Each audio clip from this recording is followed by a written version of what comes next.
xibaar yu wér te wóor ca tàng ba abonnez-vous pour ngeen di mën di jot suñuy vidéo. daleen ak jàmm seen bi di Buzz 221D kii di Babacar Ba di ak personnalité publique bu kenn dootu présenté ci réew mi di Sénégal di njiitalu kuréel gi ñu jippee Forum Justiciable mujj naa daal di changé ay version ginnaaw bu procureur de la République amalee ak conférence de presse daal di andi ay leeral daal di koy jëmale ci lu sabab dëggantaan kii di Abdoulaye Ba di étudiant bu deewoon ci université Cheikh Anta Diop bu Dakar lu sabab mu daal di génn àdduna. si li ni mel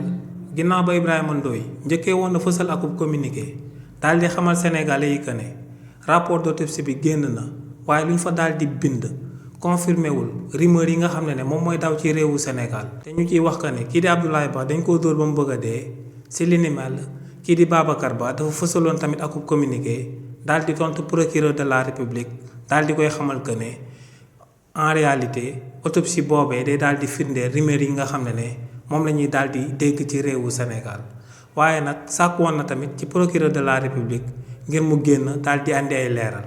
waaye nag ginnaaw bu procureur de la république génnee daal di andi ay leeral kii di Babacar Ba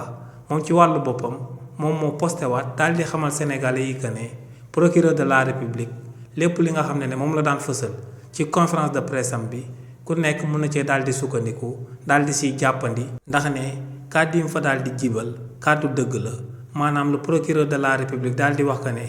kii di Abdoulaye Ba ci 4e étage la daal di bàyyeekoo daal di jaare foofee génn àdduna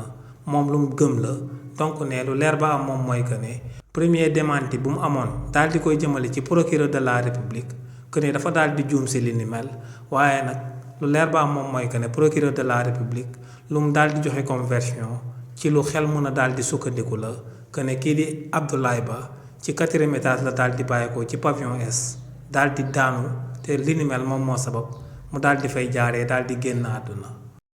xibaar yu wér te wóor ca tàng ba abonnez-vous pour ngeen di mën di jot suñuy vidéo.